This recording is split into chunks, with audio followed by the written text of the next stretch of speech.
April 3ನೇ ತಾರೀಕು ಶುಭ ದಿನ ಅಂತ ಅಭ್ಯರ್ಥಿಗಳ ನಂಬಿಕೆ. ಏಪ್ರಿಲ್ 3ರಂದೇ ನಾಮಪತ್ರ ಸಲ್ಲಿಕೆಗೆ ಅಭ್ಯರ್ಥಿಗಳು ನಿರ್ಧಾರ ಮಾಡಿದ್ದಾರೆ. ಅದು ಶುಭ ದಿನ ಅಂತ. ನಾಮಪತ್ರ ಸಲ್ಲಿಕೆಗೆ BSY ಬರಬೇಕು ಅನ್ನೋ ಡಿಮ್ಯಾಂಡ್ ಕೂಡ ಹೆಚ್ಚಾಗಿದೆ. ನಮ್ಮ ನಾಮಪತ್ರ ಸಲ್ಲಿಕೆ ದಿನ BSY ಜೊತೆಗಿರಬೇಕು. ಹಲವು ಕ್ಷೇತ್ರಗಳ ಅಭ್ಯರ್ಥಿಗಳು ಈ ರೀತಿ ಡಿಮ್ಯಾಂಡ್ ಮಾಡಿದ್ದಾರೆ.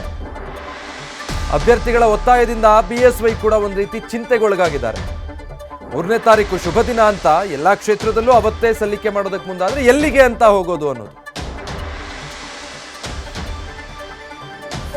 ಡೀಟೇಲ್ಸ್ ಕೊಡ್ತಾರೆ ಗಣಪತಿ, ಲೈವ್ ನಲ್ಲಿ ಜಾಯ್ನ್ ಆಗ್ತಾ ಇದ್ದಾರೆ. ಗಣಪತಿ, ರಣತಂತ್ರಗಳ ಜೊತೆಗೆ ಶುಭ ದಿನವನ್ನು ನೋಡಿ ನಾಮಪತ್ರ ಸಲ್ಲಿಕೆಗೆ ಮುಂದಾಗ್ತಾ ಇದ್ದಾರೆ. ಒಟ್ಟಿನಲ್ಲಿ ಸದ್ಯ ಬಿಜೆಪಿಯಲ್ಲಿ BSYಗಂತೂ ಭಾರಿ ಡಿಮ್ಯಾಂಡ್ ಬಂದ್ ಆಗಿದೆ. ಒಳ್ಳೆಯ ದಿನದ ಜೊತೆಗೆ ಒಳ್ಳೆಯ ವ್ಯಕ್ತಿ ಕೂಡ ನಮ್ ಜೊತೆಗಿದ್ರೆ ನಮ್ಗೆ ಗೆಲುವು ಸುಲಭ ಅನ್ನೋದು ಬಿಜೆಪಿಯ ಅಭ್ಯರ್ಥಿಗಳ ಒಂದಷ್ಟು ಒತ್ತಾಯ, ಬೇಡಿಕೆ.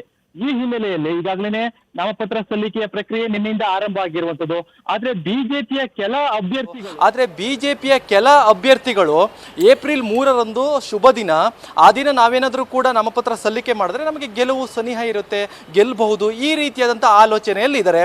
ಜೊತೆಗೆ ಅದೇ ದಿನ ನಮಗೆ ಯಡಿಯೂರಪ್ಪನವರು ನಾಮಪತ್ರ ಸಲ್ಲಿಕೆ ಸಮಯದಲ್ಲಿ ಯಡಿಯೂರಪ್ಪನವರು ಜೊತೆಗಿರಬೇಕು.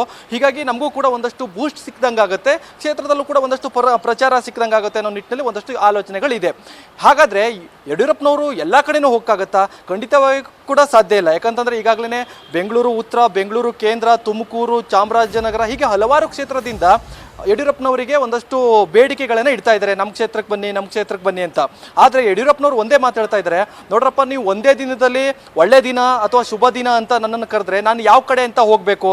ಎಲ್ಲರೂ ಕೂಡ ಈ ರೀತಿಯಾದಂಥ ಬೇಡಿಕೆಗಳನ್ನು ಇಟ್ಟರೆ ಯಾವ ಕಡೆ ಅಂತ ನಾನು ಬರಲಿ ಅಂತ ಈ ರೀತಿಯಾದಂಥ ಈ ಒತ್ತಾಯಕ್ಕೆ ಒಂದಷ್ಟು ನಿರಾಶೆಯನ್ನು ವ್ಯಕ್ತಪಡಿಸಿರುವಂಥದ್ದು. ಆದರೆ ಅವರು ಕೊಟ್ಟಿರುವಂಥ ಒಂದಷ್ಟು ಭರವಸೆ ಇಷ್ಟೇನೆ, ನೀವು ಶುಭ ದಿನ ನೋಡ್ತಾ ಇದ್ದೀರಾ, ಎಲ್ಲರೂ ಕೂಡ ಒಂದೇ ದಿನ ಇಟ್ಕೊಳ್ಬೇಡಿ, ಬೇರೆ ಬೇರೆ ದಿನ ಇಟ್ಕೊಳ್ಳಿ, ನಾನು ಬರ್ತೀನಿ ಅಂತ ನೇರವಾಗಿ ಒಂದು ಭರವಸೆಯನ್ನು ಆ ಅಭ್ಯರ್ಥಿಗಳಿಗೆ ತಿಳಿಸುವ ಕೆಲಸವನ್ನ ಯಡಿಯೂರಪ್ಪನವರು ಮಾಡಿದ್ದಾರೆ.